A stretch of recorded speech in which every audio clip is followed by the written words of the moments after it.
So with this test, it's a little bit more advanced, but it really helps you target to see if you end up having tight hip flexors and a couple other things. And I'll get Donnelly to demonstrate it.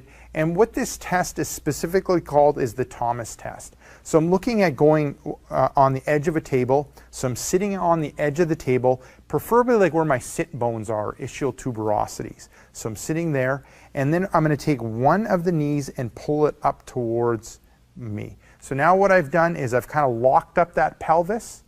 You can see Donnelly's got great posture, upright posture, and now she's going to rock back, and she's going to let that other leg hang there. And I'm looking at three different things. I'm looking for three things that could be happening. I want to see if the hamstring or the back of the thigh, if it's off of the, if it's kind of off of the mat or the plinth here. And what that'll end up showing me is hip flexor tightness.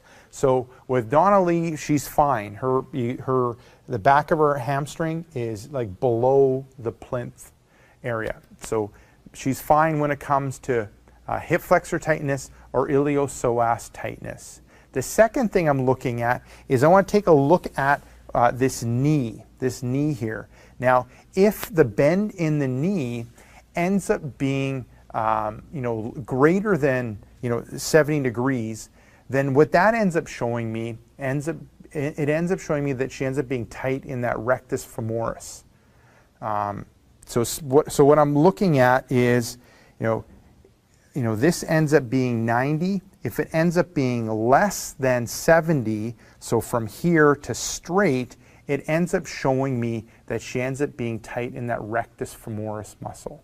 So, bent to here is 90, and if she's here or more, that ends up showing me that she ends up being tight in that rectus femoris that I end up needed targeting. Now the third, so with her, she ends up being, it looks like that she's tight in that rectus femoris, and it's something that I need to work on. Then the third thing that it ends up showing me is I'm looking at her knee and seeing how it is in line with her hip.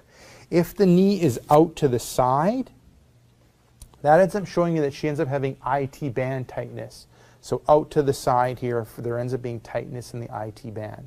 And if I see that leg out to the side, then that ends up showing me that it's something that I need to work on with her, loosening up that IT band. Perfect. And now, Donnelly, I'll get you to switch over and go to the other side. So we looked at that right leg. Now we'll try the other side. Good, pulling it close, great, rocking back. And then I'm going to work a little quicker with this one. So I'm looking here, she's fine with a hip flexor tightness or iliopsoas. If I'm looking here, is it looking at this being 90, is she less than 70? So I would say yes. And if I kind of test, I can see that she's tight through there. It's something that I need to work on with her. If I look at that knee in line with the hip, it's fine that it's not popped out to the side, but if it was popped out to the side like this, the knee outside of that hip, that would show me that she has IT band tightness, so she doesn't. Perfect, Donnelly. So looking at all that, it shows me that with Donnelly, I need to work on her rectus femoris or like her quad tightness, and she's fine when it comes to hip flexor tightness, and she's fine with IT band tightness. And if you saw some of the other videos that I have done with Donnelly, you could see that she ends up being good when it comes to her hip flexor flexibility.